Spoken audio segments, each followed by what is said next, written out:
Uh, well, welcome to Titus Talent Talk podcast, which is a weekly podcast that we put out. It's basically me chatting with people that I find fascinating. It's no agenda, raw, real. Hopefully we get something that's really raw. I go to the limit. I'll try to go to the limit anyway without getting sued or something. But yeah, welcome to the podcast. I am sitting here with a dear friend of many years, Tiffany. She is a Titus Talent Team member and a director with our company. And I want to talk to her about leadership, and I want to talk to her about followership, and I want to talk to her about all kinds of things to do with people, growth, and development, because she's one of our top notchers. Welcome to the podcast, Tiffany. Thanks, Jonathan. Glad to be here. I'm glad to have you here. So thank you for coming all the way down. A few hour drive this morning. You started with a ham croissant. Ham and cheese croissant. Ham and cheese croissant. Tell me about this. It's delish. From Starbucks. From Starbucks. Addicted. Every day? Pretty much every day. Every day. Mm-hmm. Wow. If I did that every day, I would look like this. I just have another vice. There's a few other things I have every day. Anyway, working on it. Well, I'm not working on it. But anyway, discipline is good. Yes. All right. So talk to me about, how long have you been with Titus now? I've been here for almost 5 years. Okay. And when you say here, we are a remote company. So I still feel like I'm here. You feel like you're here in your house. What made you, we have a funny story, which it drives you nuts when I always bring up the past. Oh God. I like to bring up the past. When I originally met you, I said, "Hey, come and join our company."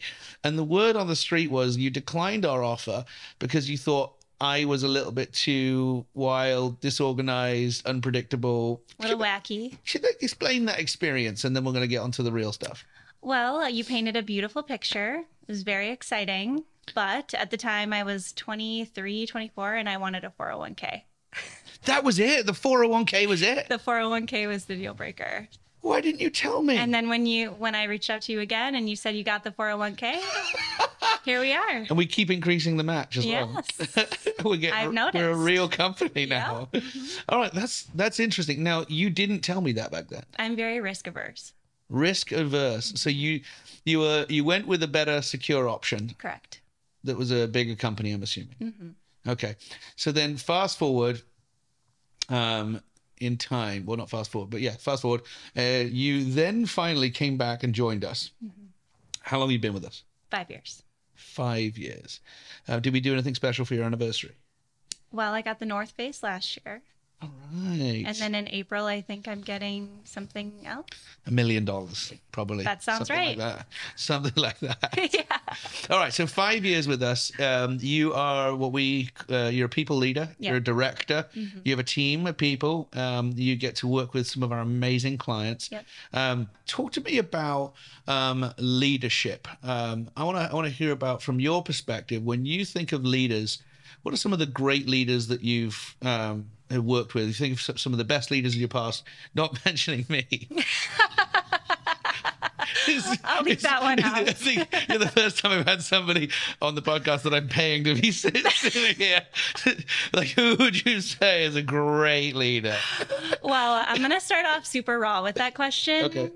One of the greatest leaders I've had is someone that you know dearly. And one of her first interactions with me was to tell me that my underwear was showing outside of my pants. Whoa, that is real. And how did that make you feel? Yeah, it made me feel embarrassed, of course, right? Yeah. Your first, and picture it, I'm 22, just out of college, feel like I have my life together with my business casual, and she drops that on me. Not in person, it was an email, so it was a little bit more, sneaky. Yeah.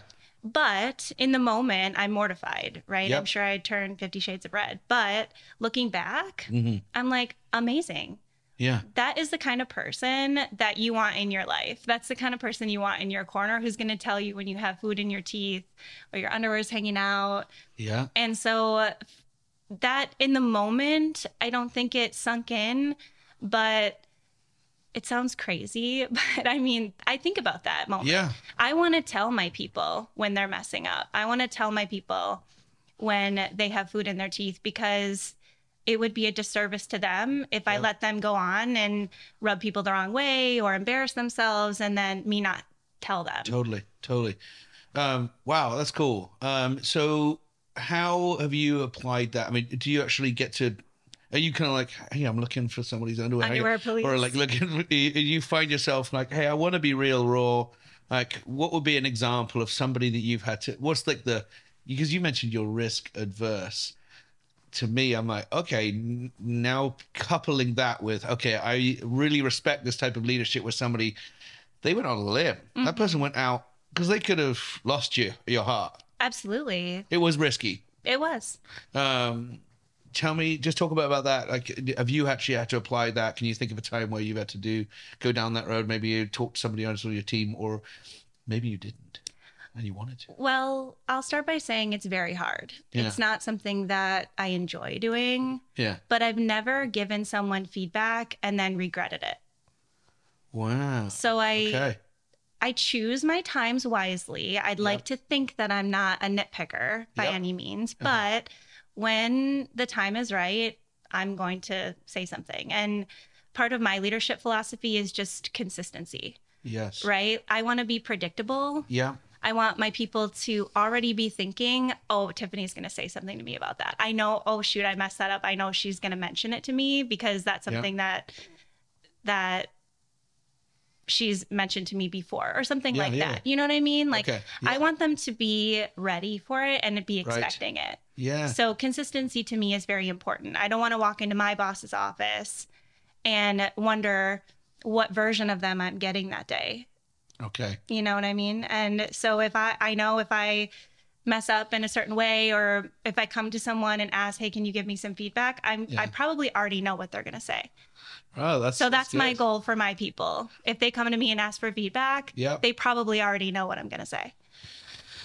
Interesting. I was going to go through the lens, and I imagine a lot of people listening thinking, do I do that? Okay, so I'm hearing Tiffany talking about consistency. I'm like, well, as a parent, I know I'm not. I'm like completely erratic. I'm like, what version are you going to get of Jonathan today? But everybody's different. That's the thing. Everybody's different. There's not one way to do it. I probably slip up. Sure. Some from time to time. Yeah. But my goal ultimately is to be predictable. So if your team members were to do an evaluation of you and they said, Tiffany, like one of the words was consistent, you would be like, yes. I'd like to think so. Okay. And you'd be really happy with that characteristic. I would. Okay. So talk about characteristics that you have not appreciated then, because leadership is, I mean, you mentioned it's a preference, right? There's preferences and preferential kind of views on leadership. You want to work for a company or a person, a manager, a boss who emulates the characteristics that you like. Talk about that a little bit. Like where have you seen it where you're just like, I can't do this? Mm-hmm. Yeah, there's a lot of thoughts that are flooding in right now related to that. And of course, the first one I would say is the opposite of consistent. Someone that you can't get a hold of, someone that you don't know when they're online, that you don't know what version of them you're going to get when you walk in their office or video call them, whatever the situation is. And you might be afraid to approach them. That's one. The other one is when it comes to dedicated time with that person. Yeah.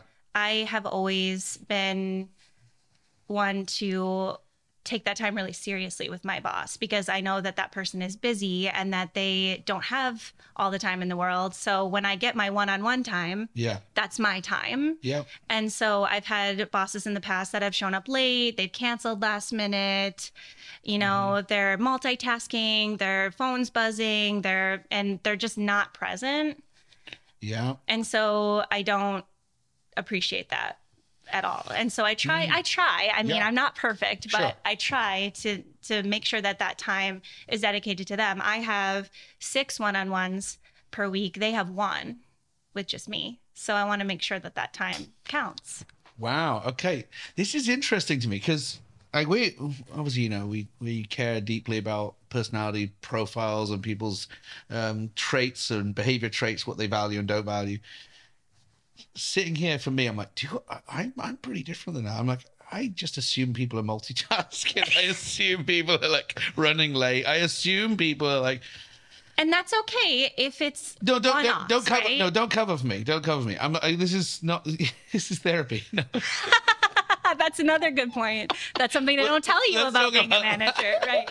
Let's talk about that in a second. But I'm sitting going, if anyone ever cancels on me for anything, I'm like, oh, phew, I just gained back some time. I'm so excited. Even if it was something I was looking forward to. I was really looking forward to it. I'm like, well, just freed up some time. Great. But you wouldn't feel that way. Is that what you're saying? You'd be like... Maybe a little part of me would, but no, I think that those one-on-ones are really... That's near and dear to you. That's precious. They are. They're very precious. What I hear you saying is that it demonstrates value. Mm-hmm. Like, if you are important and valuable, somebody will show up on time. Mm-hmm. Someone will be present. Mm-hmm. They won't be multitasking. Right. Their phone won't be on the table open. Right. Like, that would be important to you. Definitely. Okay. Now, your manager, Ben, who's been on our podcast, actually, Ben White, would you say, if that wasn't the case, would you still be here? That's hard to say. He's a big reason why I love Titus, and he knows that. Yeah. We have a good relationship where we're open with each other about that type of thing. And I mean, everybody's heard this. You don't leave your company, you leave your boss. Yeah. And I think the same is true on the opposite. You don't stay with a company, you stay with your boss. You stay with the person that you trust and that values you. Yeah. And so he's a big reason. Yeah. And he pushes me. Okay. He sees potential in me that I don't see. One big example is a new initiative that we have is referrals. I wouldn't consider myself a salesperson, but he's brought it to me in a language that makes sense to me. I enjoy relationships. I enjoy making friends with my clients. Yeah. And he's taught me how to leverage those friendships into referrals rather than just going outside of my comfort zone to be a corny salesperson. Yeah. That's not my authentic self, but he's adjusted his training and development of me based on what my comfort level are. And so I hope that I can emulate that to my people as well and customize my approach to each person. I think this is really fascinating. So, because we know the stamina, there's plenty of leadership books out there and really adapting your style to the people who you're working for, but actually being really intentional about some of those things, about being consistent and understanding what you value and adapting to that. And I know Ben is a great leader, but seeing how he adapts to situations of different people's styles he's very, very intentional about that. Yep. Talk about, we just joked around about this is therapy. One of the things, like being consistent, being present, being available, it can feel a little bit like you're navigating people's personal lives as well as their professional lives. 100%. Talk about that, because that's a different generation in the workforce, right? I would agree. Yep. There's the prior generations. It's kind of like there's work, and then there's personal life. And therapy does not exist. Therapy doesn't exist. Keep it to yourself. Yeah, you just bottle that down and deal that one in the grave. Yep. You just take that to the grave with you. Like, wait, what? And now we're in this work-life integration. Definitely. Is transformed, where valuing and honoring the fact that people have choices is a big deal. So talk about that. You're leading an amazing group of people. They are, and I'll speak just for our listeners, your team are very, very high performing. They're all running at least 100% of what we hired them to do. Correct. They're very, very goal oriented, and they're career minded, growing in their careers. Correct. But you just said something about therapy, and it can feel like that. Yeah. Talk about that. Yeah, that's one thing they never tell you is therapist is on the bottom of the job description under other duties as assigned. Yeah. So they need a little parenthesis right there. But in addition to being consistent with feedback related to work, I want to be there for how my people need me. I have some people on my team that don't need to talk to me about their personal life. And I have some people where 29 minutes of our 30-minute one-on-one is about their personal life, and they need me for that. And I'm happy to be there. Wow. And then the last minute, we're like, okay, how are your projects doing? All right, you're doing great. You're hitting your numbers. Okay, awesome. Off to the races again. So it just depends. I let them run the one-on-one how they want. And if they dive in with personal stuff, I'm along for the ride and I'm there to help. And I share personal things about myself as well, because that's how you make a genuine connection with someone. You can't just talk about work and then wonder why someone doesn't feel connected to you. Yeah. I like to share things about myself with them too, so that they feel connected to me and they know what's going on in my world. Yeah. But more importantly, I want to be who they need me to be. And I appreciate my team because we have some diversity in terms of age and generation. I have some people that are older than me, some people that are the same age as me, and then I also have people that are younger than me. And it's interesting that people that are younger, they need a lot different things, of course, than people that are, you know, probably later in their careers and later in their life. But there's a lot of similarities too. Yeah. It really just depends on the person. But I feel grateful that I have people that are at a wide range of age that can bring different, you know, life experiences and personal experiences to the table. How do you know? So you said you let them direct. I mean, do you? So you wouldn't like probe? Like, would you probe into the personal Sure. world? I mean, I'll ask questions if someone tells me that a family member is sick or they, you know, are going through something. I'll ask, like, how's that person doing? And yeah. if they say good, okay, we can move on. And then maybe they elaborate more and they need me a little bit more that day for that support, then I'll let them take it away. But I'll ask about it. I'll follow up. And if someone is just very kind of like cut off, I mean, you wouldn't go there. You're like, okay, they don't want me in that part of their life. Maybe I'll probe a little bit. Okay. Because I mean, I'm somebody who's very, very curious. I'm learning now in my 40s about boundaries. Mm-hmm. Oh, yeah, same. And I'm somebody who just keeps pushing and a little bit antagonistic as well. And it's a game for me, like how much, you know, how far information are you willing to share? Well, I mean, you're in the right industry. Recruiting is all about figuring out who the real person is. But you're talking about just pure management and management and leadership, but which caring for people, like you're following somebody, your leader. Yeah. You're following your leader because you believe that they care about you. Definitely. And it's not just, you're not just a number. No. But you do produce great results. That helps, I'm sure. do you, I mean, like, what would that look like if you were just really sucking? I have no idea. I've never sucked in my life. I don't know how. Okay. That's great. Good question. Then you can stay in the company. Okay. It's fine. All right. So, okay, I can answer that question, actually, in all seriousness. I would want someone to tell me.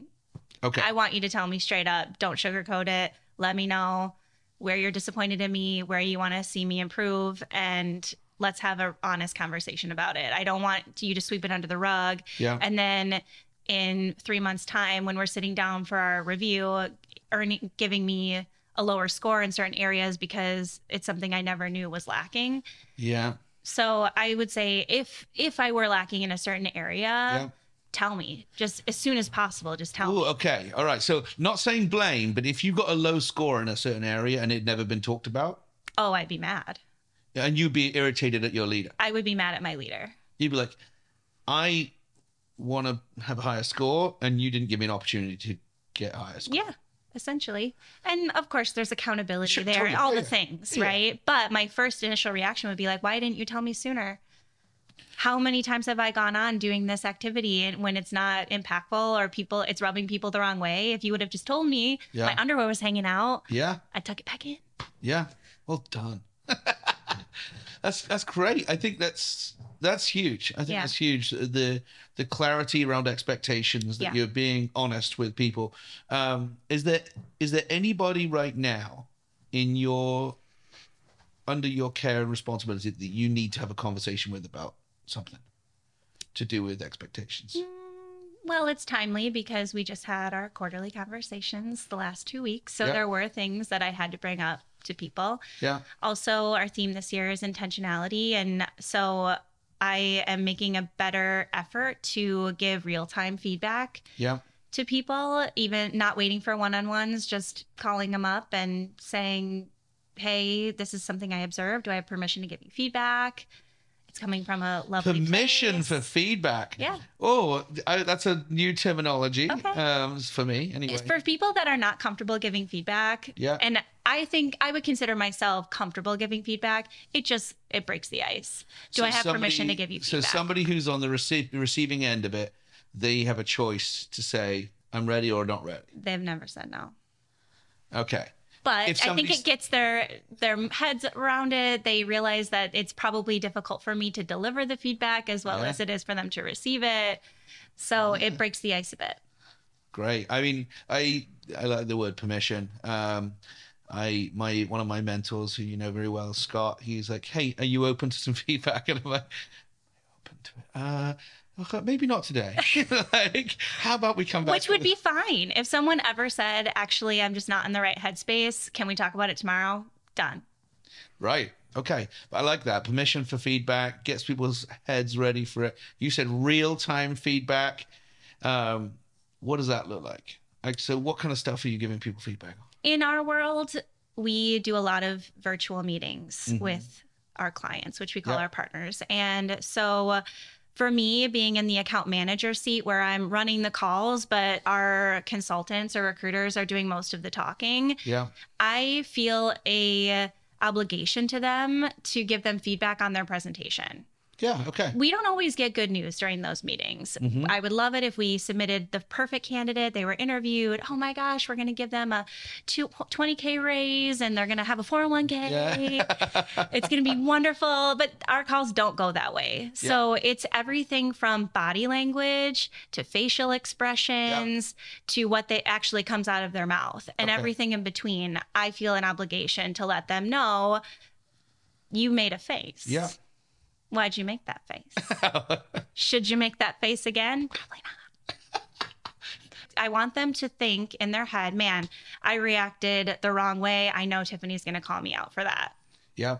And So they know what's expected of them. Right. Show up and you are a presentation. Correct. You are the presentation. That's great.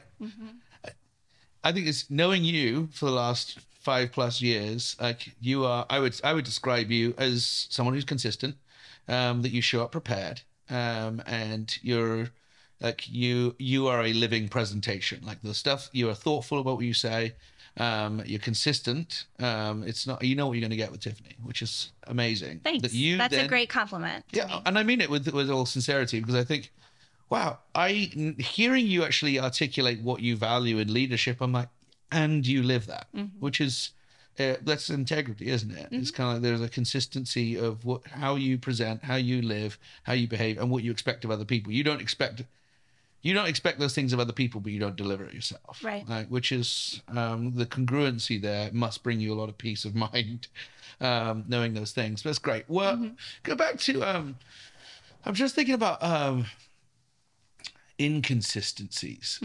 Where, I'm not asking for who specifically, but where are some of the big frustrations of inconsistency at Titus? So, like, when you think about our company, are there things that you find, oh, that's inconsistent, that's hard to follow? You can be really real here. I know. Because what you've described in leadership, I would put myself as quite low on those categories as somebody who's CEO. It's a good thing I don't report to you. It's a good thing I'd be giving you some feedback. And I would welcome it, but I really would. And you feel free to go for it right now. If there are things like, when you do, and I ask, I don't know regularly, but I do ask our executive team, I'll say this statement, I'll say, what do people say when they go, that's so Jonathan, with an eye roll? Well, I will say, and I'm not blowing smoke because I'm in your home right now. Even though you say that you're not consistent, you're consistently inconsistent. We all know the root of your heart and where you're coming from. And we know you're leading with love and you're leading with care. And that's where your consistency comes from. Okay. Maybe your delivery is dynamic, but... So, okay. So because you... No, okay, I appreciate that. So because you can peel back and say, I understand the heart behind it. Yeah. You are more gracious and forgiving? Yeah. Okay. So what about people who don't know? They have to trust. They don't, like, we've journeyed together for 5 years. Yeah. I want to get better as a leader. How would I bridge that gap early on for a person and a personality like yours? If they just joined the company and I'm like, woo, love you all. We're going to change the face of recruiting and hiring. And we're going to, I mean, as I did this morning in our company-wide meeting, I'm talking about this desired future of where we're going. But as a whole bunch of people who are newer to the company, 67% of our company's been with us less than 2 years. I'm trying to explain kind of heart behind things. That is a very good question. Help me get better. Okay. Yeah. Well, number one, I think you put people in place that are more of the I would say risk averse type people. So, which you do have that in your executive team. We have a variety of different personalities. So showcasing those people in addition to you to show the dynamic that's there. When Titus was struggling in 2020, just like everybody was struggling in 2020, we heard from Scott, our president, twice a week. And he is a sound voice of reason and comfort. And having been through it before in 2009, you picked a very strategic time to bring him more to the forefront, to comfort us all and show us that we've got this under control. And that's not one of your strengths. You're like, rah, let's keep it moving. We got to press on. We're going to get through it, but I don't know how, but we're going to get through it. And Scott's strengths are more, okay, guys, I'm going to talk really slow. I'm going to talk really clear. Things are not going well. These are all the things that we're doing. I've aligned this, and this. We're applying for this. This is what I need from you. We're going to get through this together. We're going to weather this storm. That's not you. And you don't pretend like that's you. And so I think that was a great move on your part and on Scott's part to step in and take over, because he's not normally the voice on our all company huddles. But for a period of time in 2020, he was. And we needed that. Okay. So would you say the majority of your team are more the disposition, behavior, personality as you, or more like me? Or where are they in this range and scale? That is a really good question. We're all social profiles for sure. So I know that much, but I don't think there's anyone quite like you. No, I mean, okay. No, I mean, like, I guess from the angle of risk of, like, oh, okay. I'm going back to what you described there of Scott's, the president of our company, behavior, the way he carries himself, and the difference is completely different. We're yin and yang, which is why we work really well together. Are the people on your team, are you leading people similar to you? Do you attract people who are similar to you? Definitely. I think everybody does. But I would say I definitely have people on my team that need all the details. Why are we doing this? Why did we change this? Why do you want this from me? And then we have others that are like, you tell me, I'll do it. I'm up for it. I'll figure it out later. What do you need from me? Okay, I got it. I'm on it and I'm running. And other people are like, okay, well, before we get started, can you please give me a dissertation on exactly why we're doing this and what the potential outcomes might be? That's interesting. I'm thinking, like, even just our senior leaders. I do love having people around me who think very different than me, because it helps me filter. I sent a text message to about 7 people on our in our company, senior leaders in our company. And it was a copy and pasted, same text. And one person wrote back, everyone said, sure. One person wrote back about 12 questions, clarification questions. And I'm like, you're overthinking it. My mind is, you're overthinking it. Just say yes. But it's actually, they're not overthinking it. They are thinking. In the way they think. And I'm like, oh, I get frustrated initially. I'm like, now you're creating me more work. but I'm actually to lead well and care for the way they approach things so they can become prepared. And make them feel safe and make them feel taken care of. Yeah.